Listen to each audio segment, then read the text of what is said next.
Yamal যখন শিশু তখন বার্সেলোনা তারকা লিওনেল মেসি। আর এই দুইজনের প্রথম সাক্ষাতের গল্পটা তো সবারই জানা। বিশ্বকাপ ফাইনালে মুখোমুখি দুই প্রজন্ম। কৌতূহল জাগতে পারে, তাহলে জয়টা কার হবে?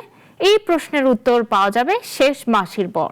তবে মেসি জানিয়েছেন আলবিসেলেস্তেরা আটকে দিতে চান ইয়ামালদের। ১৯ বছর আগে মেসির সঙ্গে প্রথম দেখা ইয়ামালের। সেটা ছিল ২০০৭ সালের ডিসেম্বর মাস।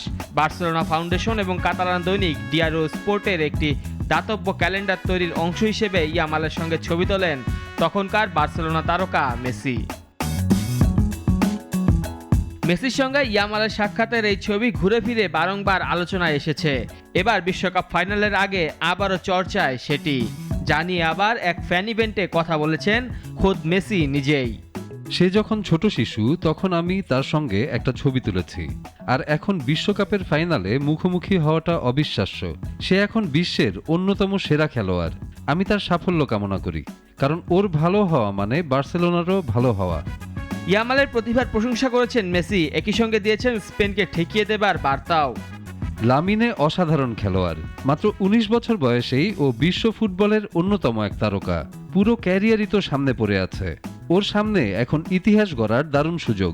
তবে আমরা আমাদের সর্বোচ্চ চেষ্টা করব যেন এবার অন্তত ও সেটা করতে না পারে। চ্যাম্পিয়ন হিসেবেই ফাইনালে পা রাখবে আর্জেন্টিনা। মেসিদের আছে এই চাপ সামলে নেওয়ার অভিজ্ঞতাও। বিপরীতে লামিনের কাঁধে স্পেনকে দ্বিতীয়বারের মতো শিরোপা এনে দেওয়ার হাতছানি। ইউরো সেরা হয়ে যদিও তার ড্রেস রিহার্সেল আছে স্পেনের, তবে কি ইয়ামালের কাছে নিজের টর্চটা দিয়ে যাবেন মেসি, নাকি রেখে দিবেন নিজের কাছেই? প্রশ্নটা তোলা রইল। মেহেদী হাসান মুন্না, নাগরিক।